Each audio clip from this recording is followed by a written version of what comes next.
Hello dear student, I will teach you science of class 4th students. Attention about this topic.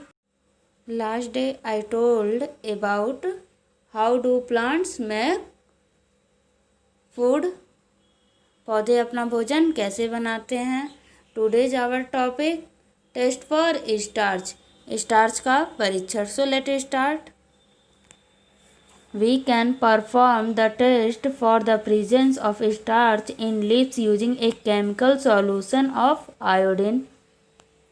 Iodine की रासायनिक विलयन से पत्तों में उपस्थित स्टार्च का जांच कर सकते हैं. Take a leaf of any healthy plant. किसी भी स्वस्थ पौधे का एक पत्ता ले. Boil the leaf first in water and then in alcohol with the help of a boiling tube.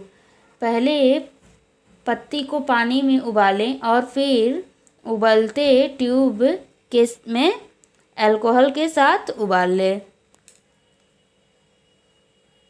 Now boil the leaf for about 10 minutes. अब पत्ती को 10 मिनट तक उबाल लें.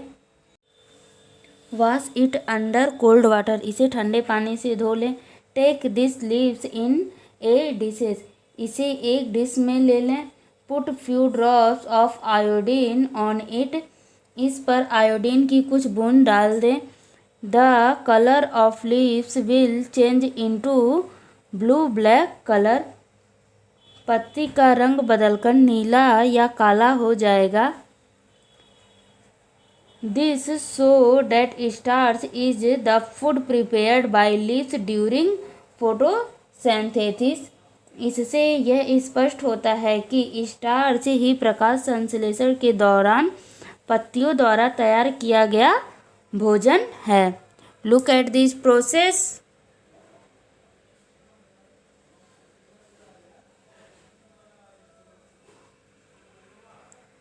Functions of a leaves. एक पत्ती के कार्य. Leaves are the physical platform for the process of photosynthesis. पत्तियों का प्रकाश संश्लेषण की प्रक्रिया का भौतिक मंच है. They are used.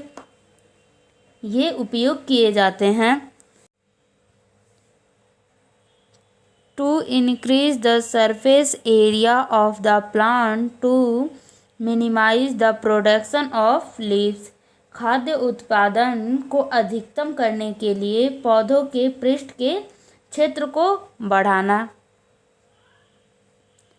To provide a large surface area of transpiration and gases exchange through the stoma. वाष्पोत्सर्जन और गैसीय विनिमय स्टेमा के माध्यम से के लिए एक बड़े सतह क्षेत्र प्रदान करता है. To assist in the collection of water for the plant some leaves are funnel shaped in order to actively collect water which is then directed to the roots. संयंत्र के लिए पानी में संग्रहण में सहायता करने के लिए कुछ पत्ते इस समय सक्रिय रूप में पाए जाने जल को एकत्रित करने के लिए ये काम करते हैं. To provide shape and shelter to them stem and roots system below. नीचे तना और जल को छाया और आश्रय प्रदान करने के लिए होते हैं. Interdependence among plant and animals. पौधे और जानवर एक दूसरे पर निर्भर होते हैं. All animals depend on plants for food directly और इनडायरेक्टली. सभी जानवर प्रत्यक्ष और अप्रत्यक्ष रूप से भोजन के लिए पौधों पर निर्भर रहते हैं. Green plants trap the sun's energy and make food by the process of photosynthesis in the presence of water and carbon dioxide. हरे पौधे जो सूर्य की ऊर्जा को संक्षिप्त करते हैं, जल तथा कार्बन डाइऑक्साइड पादपों की उपस्थिति में प्रकाश संश्लेषण की प्रक्रिया द्वारा आहार तैयार करते हैं। Plants are eaten by herbivores and herbivores are eaten by carnivores. शाकाहारियों जीवों द्वारा पौधे खाए जाते हैं और शाकाहारियों को मांसाहारी जीवों द्वारा खाया जाता है। Thus, there is a flow of energy in the form of food. इस प्रकार भोजन के रूप में ऊर्जा का प्रवाह होता है। This is known as food chain. इसे खाद्य श्रृंखला कहते हैं या फूड चैन कहते हैं। Animals breathe out carbon dioxide which is used by plant to make food. जीव जंतु कार्बन डाइऑक्साइड को छोड़ते हैं सांस द्वारा, जो पौधों द्वारा भोजन बनाने के लिए उपयोग किया जाता है। It is essential to maintain a balance in nature. प्रकृति में संतुलन बनाए रखने के लिए यह आवश्यक है। If the number of plants decrease extremely, animals will die due to lack of food. यदि पौधों की संख्या अत्यंत कम हो जाती है, भोजन की कमी के कारण जानवर मर जाएंगे।